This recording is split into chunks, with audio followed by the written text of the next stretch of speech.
পায় নাই, বাবাকে কাছে পাবে, এই আশ্বাসেই তো আসছি। এছাড়া তো ওনার সাথে তো উনি দেখাতে পারবে না কোনো পেপারস যে আমি কোনো এগ্রিমেন্ট করেছি ওনার সাথে যে আমাকে এত কোটি টাকা দিতে হবে বা এত লাখ টাকা দিতে হবে বা মোহাম্মদের একটা ফ্ল্যাট দিতে হবে বা মোহাম্মদকে একটা গাড়ি দিতে হবে বা মোহাম্মদকে একটা প্রপার্টি দিতে হবে।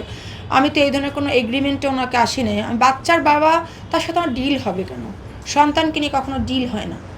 সন্তানের ভবিষ্যতের জন্য চিন্তা করে আমি তখন চিন্তা করছি যে না, মামলা তো আসলে বিগ ডিল না, আমার সন্তানের পড়াশোনাটা হচ্ছে আসল, ওকে মানুষ করতে হবে। তো তখন আমি মামলাগুলো প্রত্যাহার করি ওনার কথায়।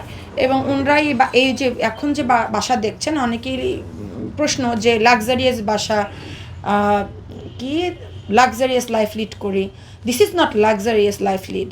এটা হচ্ছে আকিজ গ্রুপের জন্য জাস্ট একটা কর্মচারী বাসা, ঠিক আছে? লাক্সারিয়াস লাইফ লিড করতে হলে ওনাদের বাসায় যেতে হবে, যেটা 36 কোটি টাকার ফ্ল্যাট, 12 কোটি টাকার decoration. This is call luxurious life lead. আমি থাকি নর্মাল, যেভাবে আমার বাচ্চা মানুষ হচ্ছে হোক। এই বাসা ভাড়া কে দিচ্ছে? আপনি দিচ্ছেন? না না, কেন দিব? আমি দিচ্ছি না তো, আমি দিচ্ছি না, ওদের কোম্পানি থেকেই দিচ্ছে, ওরাই দিচ্ছে। বাট আমাকে যে কথা বলে ওরা নিয়ে আসছে, ধরেন আপনার চাহিদা ভাইয়া 1000 টাকা, আপনার সংসারের খরচ চালাতে লাগবে 1000 টাকা, কিন্তু আমি আপনাকে কাজে রেখেছি জোর করে 500 টাকা দিচ্ছি। এখন আপনি কি সেই 1000 টাকার চাহিদাকে 500 টাকা দিয়ে পূরণ করতে পারবেন?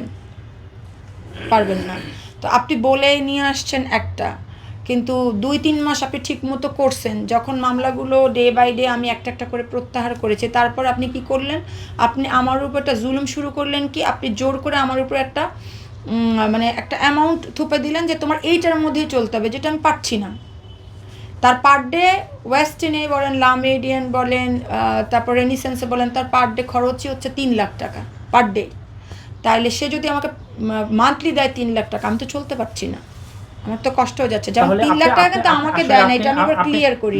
আপনি কোন কন্ডিশনে তাহলে মামলা প্রত্যাহার করেছেন? নিশ্চয়ই আপনার সাথে কোনো ধরনের কন্ডিশন। ওই যে আমি একই তো কথা বললাম, বাচ্চা পড়াশোনা করাবে, বাসা খরচটা ঠিকমতো দিবে, বাচ্চার স্কুল দিবে, স্কুলের বেতনটা ঠিকমতো দিবে, বাচ্চার যা টিচার লাগে সেটা দিবে, বাচ্চার জামা কাপড় থেকে শুরু করে হেলথ যে কোনো ইস্যু হলে সেইটার দিকে খেয়াল রাখবে। একটা বাবার দায়িত্ব কি? আমরা বাবাদের কাছ থেকে কী পাইছি? এটা তো মা বলে বলে দিবেন, এটা তো বাবার নিজের থেকেই করার কথা। তারপরও যেহেতু ওনার বোধ আল্লাহ কম দিছে, এর জন্য আমি ওনাকে বলে আসছি যে আমার বাচ্চার এভরিথিং এবং আমার এভরিথিং তোমার বহন করতে হবে। যেহেতু আমার সিঙ্গেল মাদার, আমার সন্তানের সাথে থাকতে হবে। সে যেহেতু 4th বিয়ে করেছে, সে যেহেতু বাচ্চা নিতে চাচ্ছে না, ওনার ওয়াইফ অ্যাকসেপ্ট করতেছে না, 4 নম্বর ওয়াইফ অ্যাকসেপ্ট করতেছে না, 3rd নাম্বার ওয়াইফ অ্যাকসেপ্ট করে নেয়, 2nd নাম্বার ওয়াইফ অ্যাকসেপ্ট করে নেয়। কার সাথে থাকবে? মার সাথে। তো যেহেতু মার সাথে থাকবে, তো মার সাথে থাকতে হলে ওনার যাটা বাচ্চার জন্য করণীয় উনি করবে। এখন ডিভোর্স তো আমার সাথে হয়েছে, বাচ্চার সাথে তো ডিভোর্স হয়নি। এখন বাংলাদেশে একটা মানুষের কথা হচ্ছে কি, মার ডিভোর্স হয়েছে মানে বাচ্চারও ডিভোর্স দিয়ে দিছি, মানে বাচ্চারা দিবে কেন? একটা লোক কালকে আমাকে আমার ফেসবুকে কমেন্ট করছে যে তোকে ডিভোর্সে তো তোর বাচ্চারও ডিভোর্স দিয়ে দিচ্ছে, তোর বাচ্চারা দিবে কেন? এটা কেমন কথা? বাচ্চাকে দিবে কেন? এটা তো ইসলামের শরীয়ত মোতাবেক তো বাচ্চার সাথে ডিভোর্স নেই, আছে? মা বাবার সাথে কি সন্তানের ডিভোর্স হয়? আচ্ছা, আপনিও তো জানতেন, মানে আপনি যখন বিয়ে করছেন তখন জানতেন না সে আকিজ গ্রুপের, বা সে তারও তো আগেও ওয়াইফ ছিল?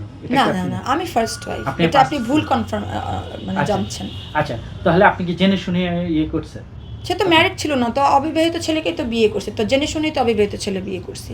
তাহলে এই সমস্যাগুলো কেন হচ্ছিল? বা আপনার কি খুব বেশি চাহিদা ছিল বা কোনো? আমি আপনাকে প্রথম প্রশ্নটাতেই বলেছি যে আমার শাশুড়ি আমার হাজব্যান্ড যে আমাকে পছন্দ করে বিয়ে করেছে একা, এটা তারা অ্যাকসেপ্ট করে নাই।